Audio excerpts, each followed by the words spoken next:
Magandang araw po sa lahat. Sa lahat ng mga taga-subaybay. Ito, gagawa ulit ako ng panibago yung mga tips. Tsaka mga additional information. Kasi ito, panahon na naman to ng applyan. Tapos nakausap ko yung kumpare kong dalawa. Grabe, talagang nakakatuwa na ganun naka-improve yung sarili nila at ganun narating yung mga kasama ko mga year 2007, 2008, 2009. Grabe na improvement nila. So gusto ko lang kayong i-encourage sa mga plano ninyo kasi tuloy nyo lang. Kasi alam kong malayo ang mararating nyo. Lang kayo. Dumiretso lang kayo sa mga plano nyo. Pasensyahan nyo na nga pala itong boses ko siguro kasi nasira yung speaker nitong cellphone na yun. Nabasa to. Naulanan dun sa nagmotor ako, nabasa. So yung boses parang iba eh. Kaya medyo medyo iba yung iba yung boses eh.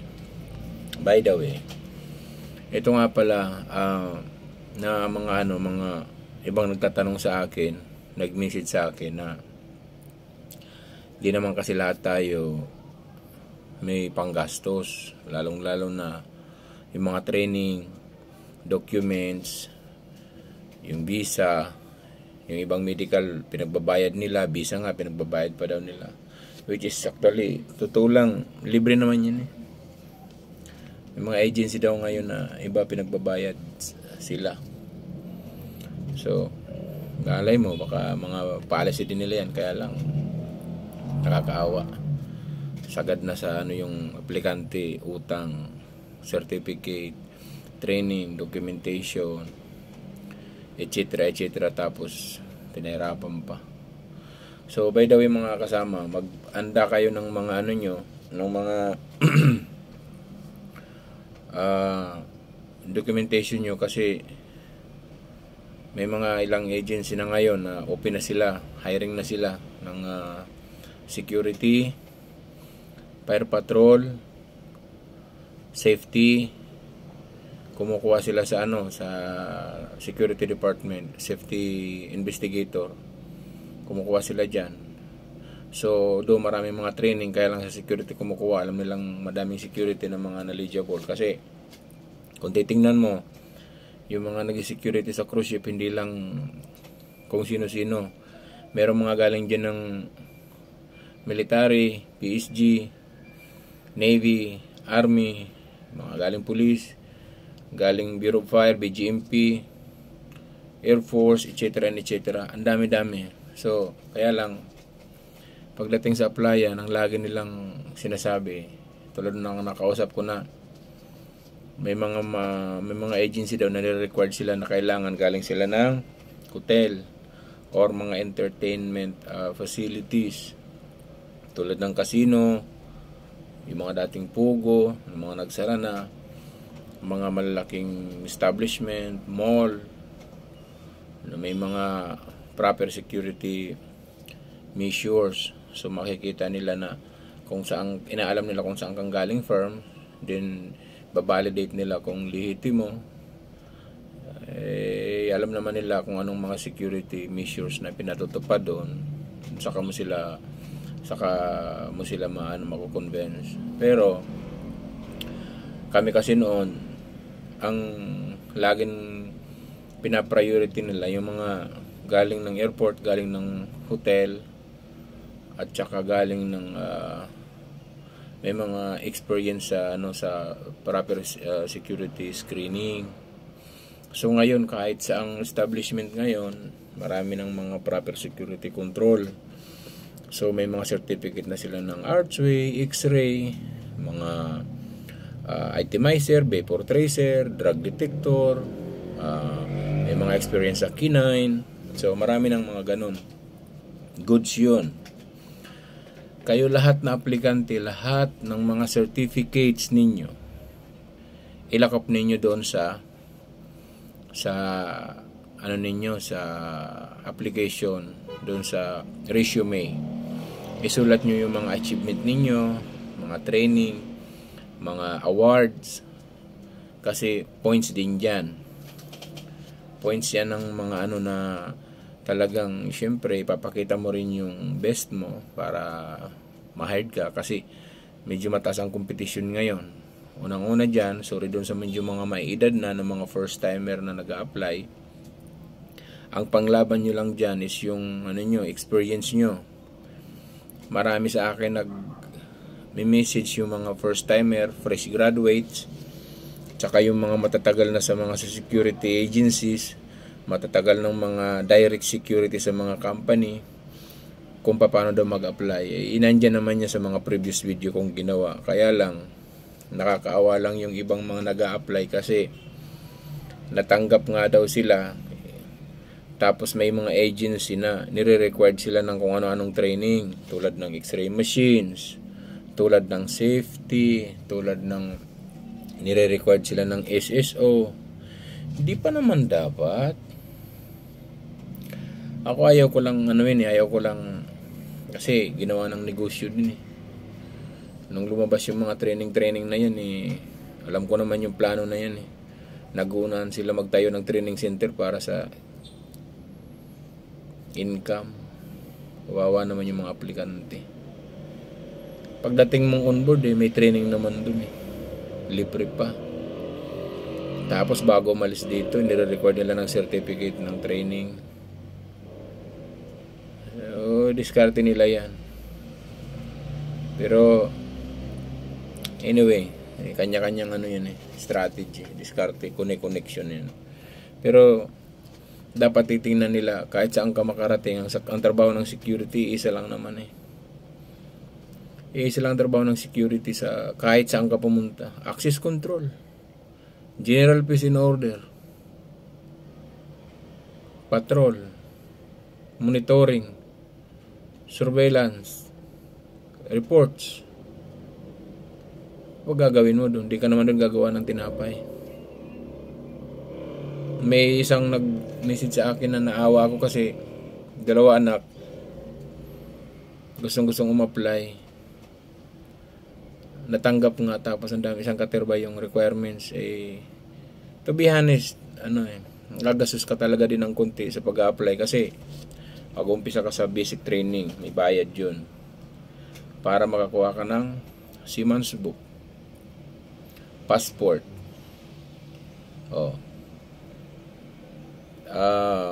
TECRB, safety. Mag-ano ka pa, may ibang company nagre-record ng MARPOL, SWAMP, kung ano-anong training pinakukuha. May mga agency naman na BT lang hinihingi sa ka-safety, okay na yun. Yung ibang certificate on board na kinukuha. Kasi security naman ang profession nyo dun eh. Security, by part ng safety. Nire-record kayo ng firefighting. Kasi lahat kayo doon, firefighting. May task kayo doon na in case of emergency, lagi kayo doon may task. Lahat, mula kapitan hanggang kabababaan, lahat kayo may task doon in case of there is a incident or there is a fire incident on board. Meron kayong mga tasking dyan. So kaya kayo nire-required lahat magsulas. Saka nandyan sa sulas may first aid din dyan. So alam nyo at least yung basic. Pero yung ibang dyan agency na nagre-record na napakadaming requirements sa kanila naman yan. Kasi dapat kung ano lang requirements ng security, yun lang eh. Yung iba ang dadami, yung iba naman dyan kukunti ang inihingi kasi siyempre security nga ang position na ina-apply, hindi naman kung ano-ano eh. Nakakaawa lang kasi hindi naman lahat may panggastos. Basta ang advice ko sa inyo, tiyagaan mo lang muna yan. I-provide nyo na muna. Pag on-board na kayo, dyan sa ina-applyan mong yan, kilala ko yung agency yan. Kung mag-onboard ka muna, kuha ka muna ng onboard experience. Medyo mababa yan magpasahod. Kuha ka muna ng ng experience mo. Tapos pag nakakuha ka na ng onboard experience doon, bahala ka na, nasa tamang gulang ka na. Mag-isip ka na kung saan ka talaga fit, kung anong company, anong agency. Kung may background ka naman sa kung ano-anong, halimbawa may background ka sa IT, may background ka sa mason, may background ka sa plumbing, etc. Pwede ka namang mamili na doon pag onboard ka na Pwede kang mag-career path, lumipat. Pero huwag mong pahalata sa mga katrabaho mo at mga amo mo kasi hanggat maaari, di na-allowed yun. Di nila ina-allowed kasi siyempre mahirap maghanap ng security. Madaling maghanap ng iba't ibang empleyado tulad ng sa kusina, tulad sa dining, kahit sino pwede dyan Sa security, kung wala kang security background, security experience, security knowledge, hindi ka naman pwede dito. Yung isang kauwi lang, napauwi yung isang dating pulis. 3 months on board, umuwi. Kasi gusto niyang pulisin yung mga doon. Yung trabaho sa barko. Dinala niya yung panggugulang sa trabaho. Saka yung ugaling pulis. Pinupulis mo yung mga tao ron, ay matatanda na yung nagko-cruise May mga bata man doon, mga minors, pagka mga tulad yung spring break, mga bata ang pasahero, tsaka may mga middle age din, pero karamihan dyan matatanda So kaya yun napauwi kasi ginamitan ba naman ng maling procedure sa pag re-restraint nila. Kaya nga restraint ang ginawa, pinilipit yung kamay nung guest. Di siyempre sensitive yung matatanda nang yan. Pag alam mo, pag matatanda naman, matanda na yung tao, pag napilayan bibihira na yung nakakabalik. Sa madaling sabi, nag-claim yung pasahero sa company, tapos yung crew member nakulong siya ng actually 3 araw, tapos inuwi dito kasi siyempre na-charge sa ibinaba na siya, iniwanan na siya ng barko, prenosis na lang ng port agent, tapos iuwi ng Pilipinas. Terminated na, may kaso pa. At isa pa, naka ban pa sa na yan, sa manning agency. Iwan ko lang kung anong gagawin nila dyan, kung mababan sa marina yan o POAA or sa depende. So wag na tayong pumunta doon. So basta iwasan nyo kung sakasakaling kayo, ma-encounter nyo, ma-intercept nyo yung mga ganong issue, mayroong proper training sa barko. Huwag nyong gamitin yung training nyo dito sa Pilipinas. Diba? Paulit-ulit ko sinabi yan. Kung ano man yung nalalaman mo dito sa Pilipinas at training mo sa Pilipinas, magsilbing yon, background knowledge, basis mo na lang yun. Kumbaga prerequisite mo yun. Pagdating mo doon, kaya nga dinamitan ka ng iba tinanggal yung uniform mo dito, dinamitan ka ng iba ron kasi sa pananamit mo pa lang doon, maging professional ka, guest ang kausap mo doon, mga bata, mga retirees, nagku-cruise na lang sila, nag-i-enjoy na lang sila sa buhay. Kung may nalasing man doon at nagmaoy, di mo naman kailangang balian o talagang i-pin down na talagang ginawa mong kriminal Natural, pagka may nagpasaway dyan, masasaktan ka. Ikaw nga ang pinaka-shock absorber ng operation security. Pag may gulo dyan, di security, may nagwawala dyan, nakakita ka na nagwawala, i-stop mo yung nagwawala, tapos di ka masasaktan, mag-expect ka, kaya nga security kinuha mo, hindi ka naman kumuha doon na receptionist o kung paano Kahit saan naman dito sa Pilipinas, pag may problema, tatawagin barangay, security, kung sa mga private building, establishment, sa public, tatawagin police. On board, pinaka-police doon ni security. Pag may mga gulo, tatawagin security. Pero hindi nyo gagawing ipopolicing yung mga matatanda doon. Nagwala lang yung matanda, wala namang threat. binalian nyo, kulong kayo. Kasi, di mo nga pwedeng i-apply yung nalalaman mo dito Doon, very minimum application lang. Worst case scenario, kung wala naman dalang baril yan, wala naman dalang patulis yan Panginayangan nyo yung trabaho nyo. Pinangayangan nyo, magkano sinusweldo? Magkano sweldo nun?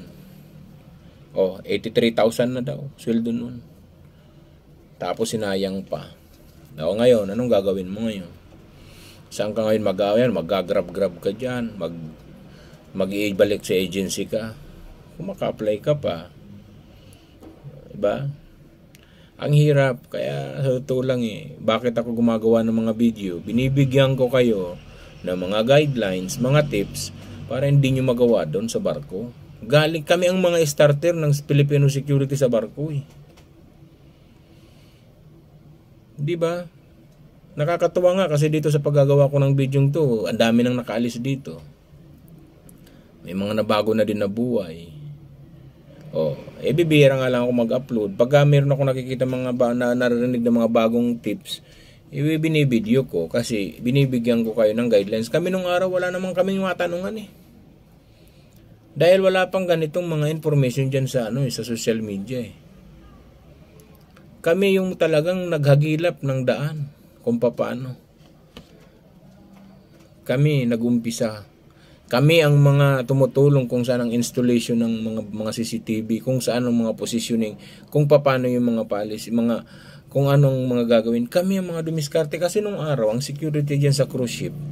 Mga AB Hillsman, mga kung sino lang ang mga nag-security diyan, mga dick hands. Ibig sabihin yung mga tao ng buson.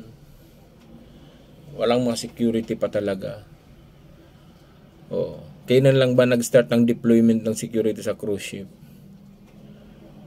Lately lang. Nung pumutok yung issue ng 911. Ang mga nagsi-security noon, mga armed guard talaga.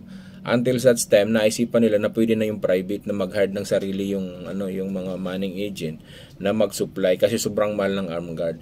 Then pumasok na mga after ng 911 na yon nung sa Pentagon, pumasok na isa-isa yung mga Nepalese, Asian, Indian, Romanian, Bulgarian, iba-iba. Canadian dati, New Zealand, mga nakatrabaho namin yan, Russian, iba-ibang nationality. Hanggang sa, siyempre, marketing strategy, kumuha sila ng maraming Pilipino, maraming Asyano. Mura mahal sila, mura tayo. Kaya kumuha sa atin. May negosyo yan ito namang mga Pilipino, natural, magkano sweldo dito ng sa government. Kami, starting salary namin doon, magkano? 1,200 noon. Parang 1,100, 1,200 US dollar. Saan pa nahanapin dito sa Pilipinas? Libre ng lahat doon libre. Libre sabon, libre laba, uniform libre, sapatos libre, coverall libre. Pagka lahat, aircon, tulugan mo, isipin mo lang doon, bibili ka lang doon medyas saka inner shirt sanay tayo magsando Tapos yung iba, maarte pa. Pumunta sa barko para magtrabaho. Pagdating dun, manggugulang. Pag dinala nyo yung ugali nyo ditong ningas kugon, di yan obra doon. Eto, pansinin nyo. Kahit mapanood nila to. Pansinin nyo yung mga ningas kugon ng mga Pilipino na hanggang ngayon, di naman napopromote. Yes. Ayaw utusan ng kapwa niya, security. Ayaw utusan ng kapwa niya karanggo. Ayaw pagsabihan ng kapwa niya, kalibil niya. Mapapride Paano kayo matututo? Ito sasabihin ko sa inyo kung kayo mga aplikante. Paano kayo matututo kung pag-alis nyo pa lang dito sa Pilipinas ay magaling na kayo Punong-puno na yung utak nyo, ang talino ninyo, perfect kayo sa lahat Pagdating doon, saan papapasok yung mga additional information, knowledge? Punong-puno na kayo ng kagalingan.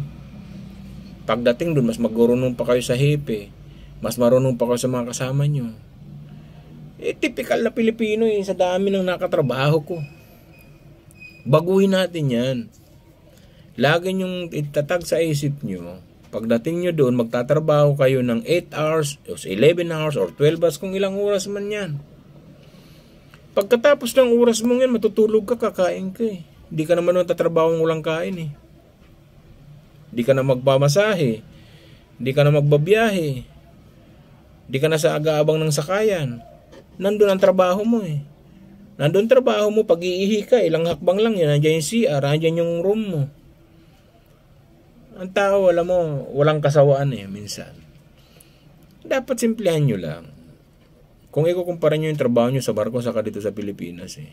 Yung iba pagdating dun, wild na sila pagdating ng barko eh. Gulang, lasinggiro, pag na-brutalize, dahil over yung alcohol limit, sasabihin, kung ano-ano sasabihin, dahil mahigpit.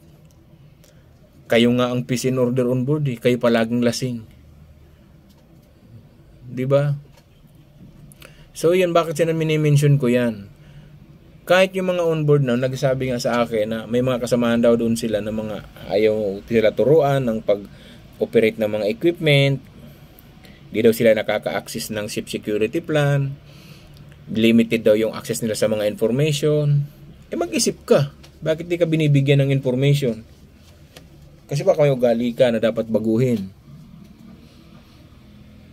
Di ka kayo binibigyan ng maraming information. Kasi pag matuto kayo, baka mamaya mag-ibang direksyon ng buhay nyo. Maging aware kayo sa lahat ng mga mga kasama nyo doon. Iba-ibang lahi, iba-ibang ugali.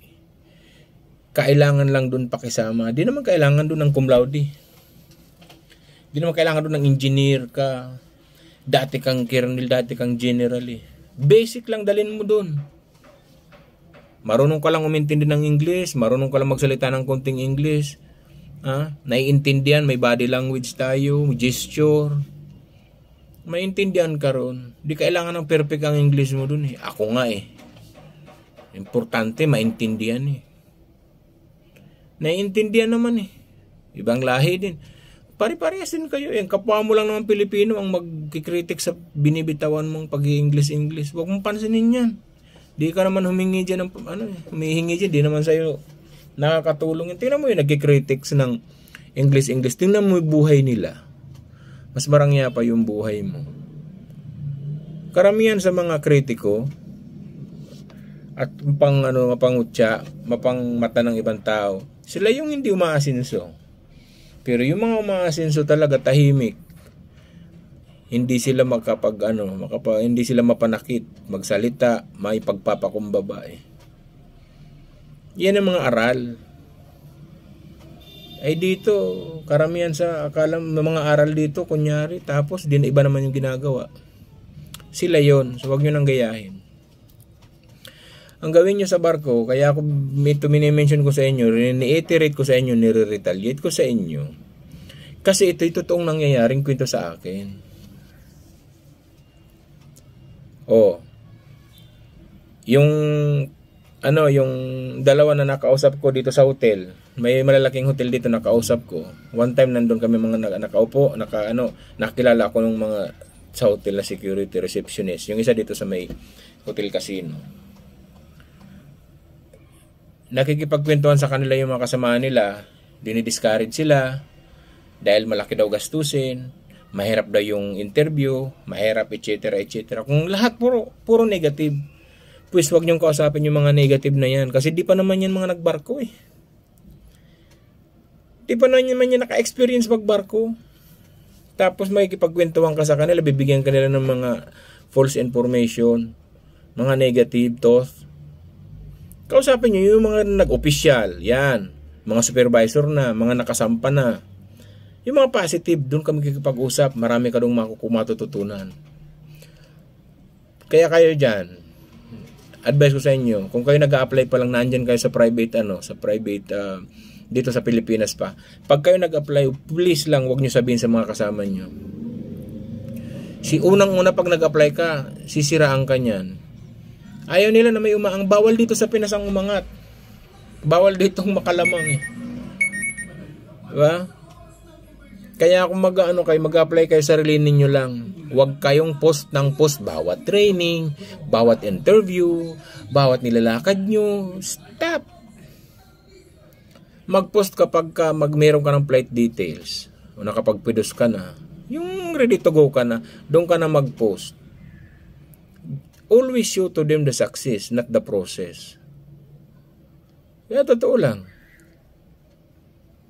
Dami dyan. Minsan nga, may napanood ako dyan na video din about sa security.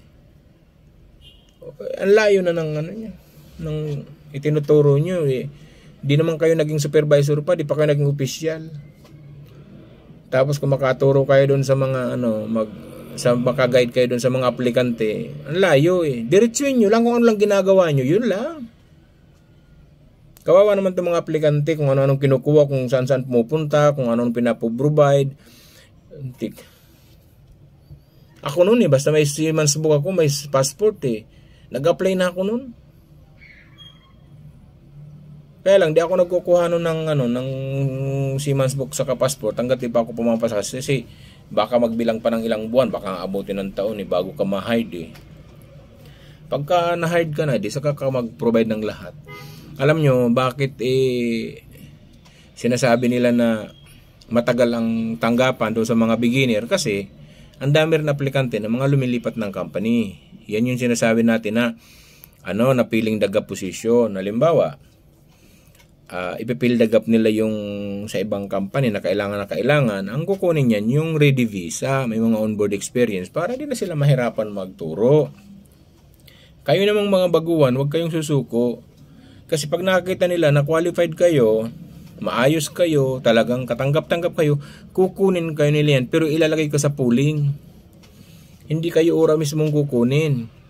Dadaan pa kayo sa mga pre-medical examination, dadaan pa kayo sa mga training, dadaan pa kayo sa proper interview, kasi nakaplan na kayo, baka may susunod na bubuksan na barko in few months, or the next year, kayo dun ang imamaning.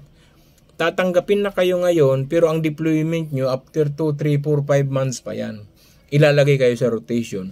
Ngayon kung yun doon sa rotation na yon is merong nag-fail, 1, 2, or 3, may nagkasakit, may napauwi, may na-transfer, may na-promote, kukuha sila sa inyo nang mas mapapaga kayong sumampa.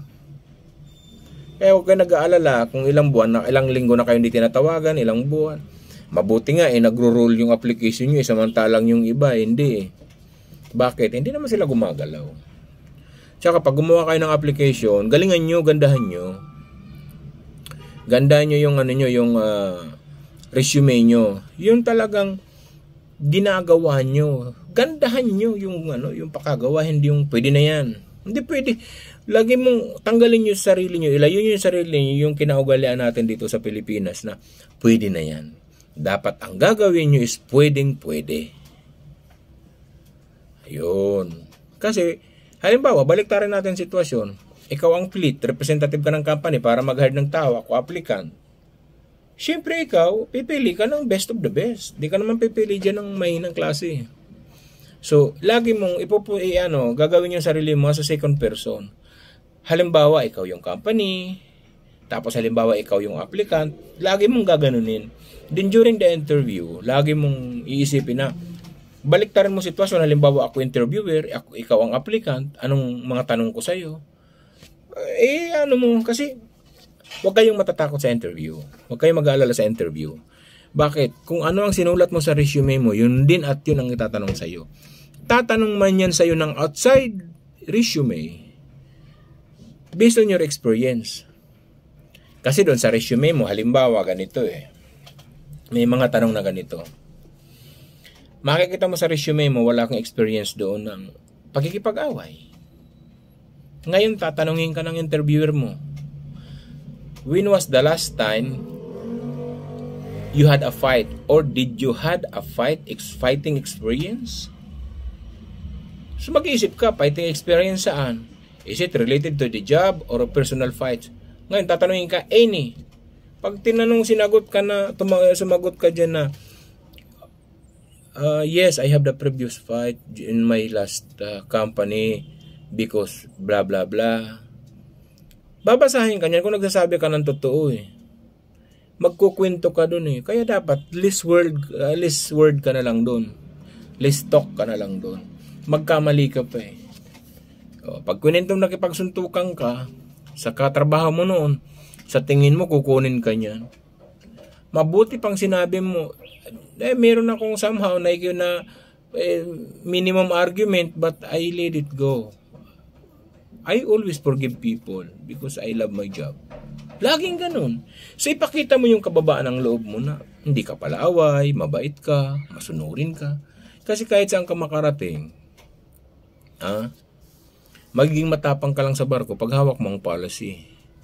Hindi ka mawawala. Pero kung nabuisit ka lang, aburido ka, nagwala-wala ka sa barko, di kasamahan mong security pupusas sa'yo dun. Maniwala ka sa akin at mangyayari yan. Pero kung mapagkumbaba ka, trabaho ka lang ng trabaho, lagi kang nakarepair sa supervisor mo, sa senior mo, sa assistant manager mo, sa manager mo, or sa chief security mo, magiging maayos ka. So remember, hindi ka nagtatrabaho doon mag-isa. Wag ka doon magsisip-sip tulad ng ibang sip-sip. Gawin mo lang trabaho mo. Tandaan nyo yan. Laging may panahon para sa inyo. Kung kailan kayo mapopromote, kailan kayo mapapaayos, saan kayo ilalagay na posisyon. Pansinin nyo yung mga reklamador sa barko.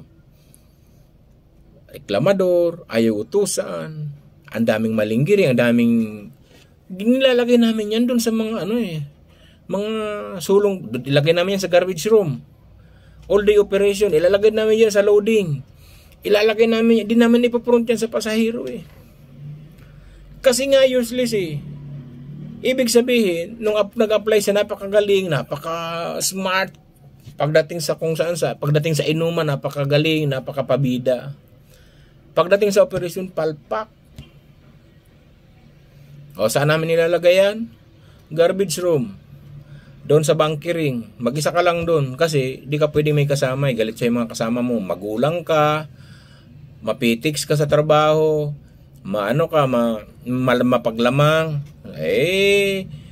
Pag may nagsumbong sa amin yan, sa aming mga opisyal, di kami basic ako di ako kaagad-agad naniniwala. Saang location? Anong oras? Sa duty nito, reviewin ka sa CCTV kung anong ginagawa.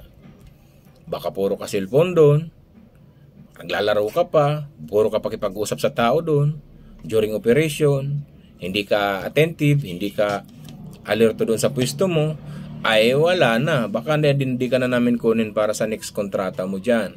Kasi bakit? Hindi ka nagtatrabaho doon, nagpapatay ka lang ng oras eh. So kaya dapat, pag inutusan ka ng kapwa mo, go ka lang ng go, kahit nalalamangan ka na eh. Sige lang. Magpagulang ka, magpadaya ka, go lang. Matatapos din oras mo eh. Magpapahinga ka, kakain ka. Pagkatapos another day, another paradise. Huwag kayo magreklamong inuutusan. Bakit na-discuss ko sa inyo to? May napawing security. Nakipag-away. Pero nung inalam ko lahat-lahat, dahil lang naman pala sa katamaran. Gulang. Natapakan yung pride. So, sana wag mangyari sa inyo yun mga aplikante. Kasi, bakit nasabi ko to sa inyo? Para maiwasan nyo bago kayo. Pagdating nyo ng barko, maiwasan nyo yung mga ganitong bagay. Tandaan nyo, hindi nakamamatay ang utos at trabaho. Diba? Security kayo dun, di naman kayo dun tagabuhat ng mga bagahe ng kung sino-sino. Sa inyo dun, mag-monitor ng mga bagay-bagay. Minsan, mapunta kayo sa... Ang mabigat-bigat nyo lang naman pag napunta kayo sa mga diskuwan kasi maraming dyan, diskuwan. Pag may nag-aaway-aaway dyan sa diskuwan, pag di kayo talaga sanay sa away, makipag-rambulan at awat, di pa kayo marunong mag-awat sa mga rambol, ay challenge yan. Kasi talagang ang lalaki pa naman yan pag nagkakagulo, sila nag-aaway. Paano maawatin yan? Ang lalaki parang mga higante, ang liit ng Pilipino. So kaya ihanda mo rin sarili mo doon kasi siyempre kayo ang security doon, kayo ang papahinto kung may kaguluhan man. Bibihira mangyari, kaya lang pag nangyari talagang gulo. So, di mo pwedeng apply yung nalalaman mo doon dito sa Pilipinas. I-apply mo kung anong training mo sa barko. Ay, baka makasakit ka. Remember, lagi lagi nyong iisipin doon. Bawat galaw nyo doon may CCTV. Yung iba, may audio pa. Huwag kayong masyadong kumpiyansa ron. Nagagawa ng kalukuhan. May nakita kayo doon. Ito pa. Meron pang isa ditong napauwi. Yung pasahero pumunta ng swimming pool, naligo, iniwanan yung tsinelas, yung tuwalya, tsaka yung cellphone, tsaka wallet. Tandaan nyo to, pasok nyo dito. Na sana wag naman mangyari ito sa inyo at wag nyong gagawin. Yung pasahero, medyo maedad na, naligo, iniwanan doon malapit sa may open jacuzzi, sa open deck, sa open jacuzzi, malapit sa pool, kasi sa jacuzzi, mainit doon. Doon sa, doon sa may pool, gilid, sa pool side nila, iniwan niya yung doon, yung towel, kasama ng tsinela, cellphone, tsaka salamin niya.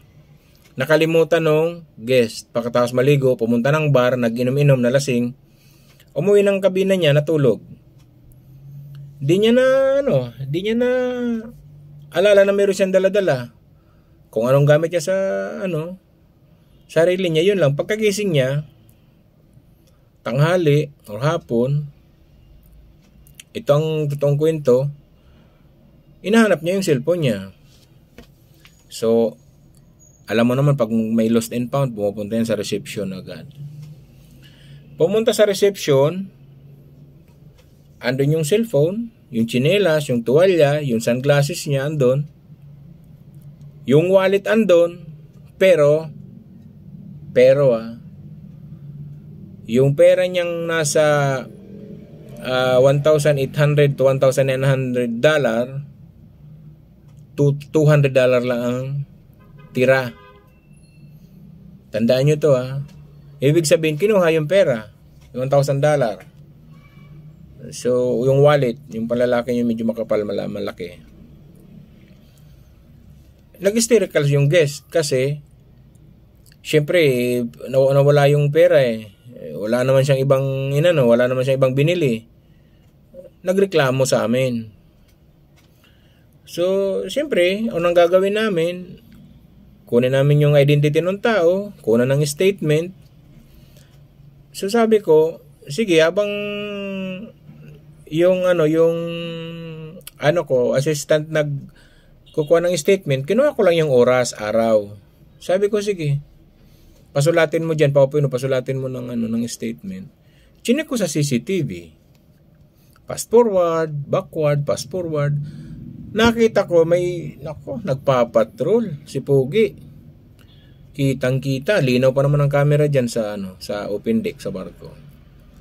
Siya ang kumuha. Maganda naman yung paka-pick up niya. Kinuha niya. Kakuha niya, nirap niya. Sa tuwalya, tsinelas, etc. Alam niya may cellphone. May nakakita nga sa kanya din, parang wala lang. So, bitbit niya papuntang resepsyon. Ang problema, hindi siya dumiretso ng resepsyon, dumaan siya sa kabina niya. Tinignan ko yung timeline, sa loob ng kabina niya, nag-stay pa siya doon ng 4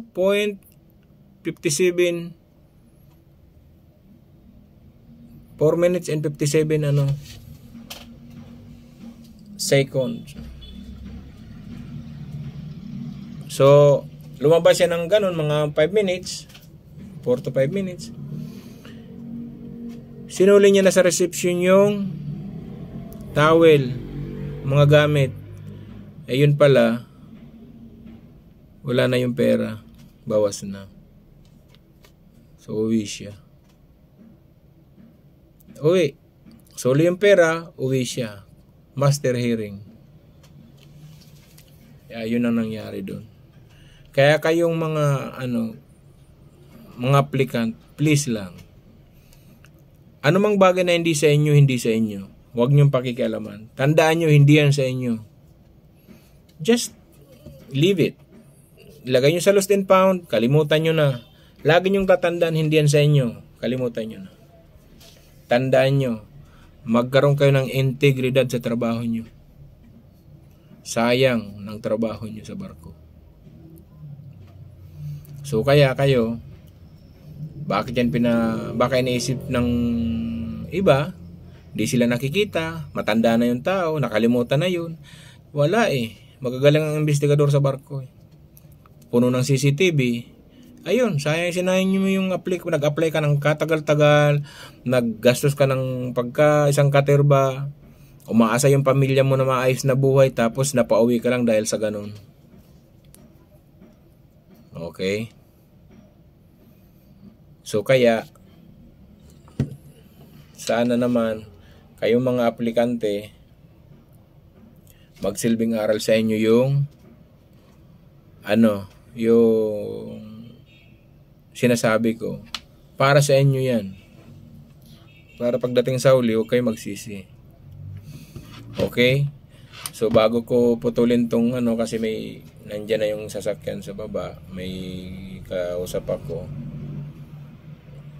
May nag-aantay sa baba. Bago tapusin tong itong video,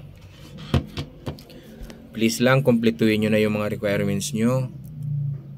Isa-isahin nyo na.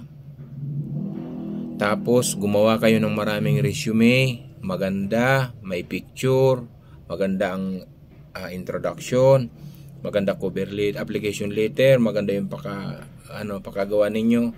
At mag-apply kayo, may online, merong face to face, na sana naman matanggap na kayo. Sayang ng panahon nyo rito, habang qualified pa kayo, go na kayo. Okay?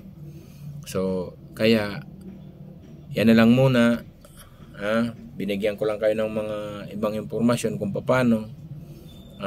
Tsaka yung mga ibang company dyan na nagre-require ng andaming requirements. So basta ang sa akin lang, yung resume nyo maganda, mag-apply na muna kayo. Pagka natanggap na kayo, saka na kayo kumuha ng requirements. Pero kung marami lang naman kayong oras para kumuha na ng SOLAS, ng passport at seaman's book, okay lang naman sa inyo. Magkano lang naman yung passport. Saka matagal na ang passport, 10 years na Seaman's book, matagal na din Kuha na rin kayo. Kung may oras kayo at saka mayroon na kayong pambayad. Kasi mahal din yung mga training. Unti-untiin nyo na. Hindi naman yung sabay-sabay Unti-untiin nyo na. So yun lang muna mga kasama. So good luck sa inyo at sana maging ayos yung application nyo at matanggap kayong lahat. So with that, salamat sa inyo. So see you for now.